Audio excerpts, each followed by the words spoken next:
Mumbai local blast प्रकरणामधील 11 आरोपींची कोर्टाने निर्दोष मुक्तता केल्यानंतर नागपूर जेलमध्ये सजा भोगत असलेले 3 कैदी जे आहेत त्यापैकी 2 कैद्यांची सुटका नागपूर जेलमधून आज झालेली आहे।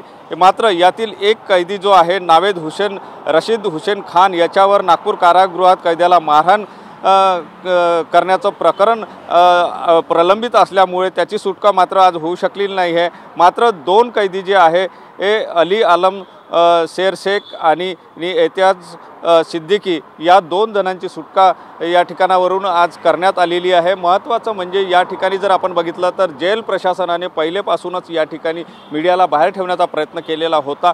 मीडियाला समोरच्या गेटवर उभं करून त्यांना मागच्या रस्त्याने काढण्यामध्ये जेल प्रशासनाने जे आहे ती आपलं एक कर्तव्य केलं आणि त्यांना या ठिकाणावरून सुटका केली। महत्त्वाचं म्हणजे हे दोनही कैदी जे आहेत त्यांची आता सुटका झालेली आहे आणि या प्रकरणामध्ये आता जो एक कैदी या जेलमध्ये आहे त्याच्यावर आता पुढे सुनवाई काय होते आणि तो किती दिवस जेलमध्ये राहते हे पाहावं लागणार आहे। कॅमेरामन साईसह सुनील ढगे, TV9 मराठी, नागपूर।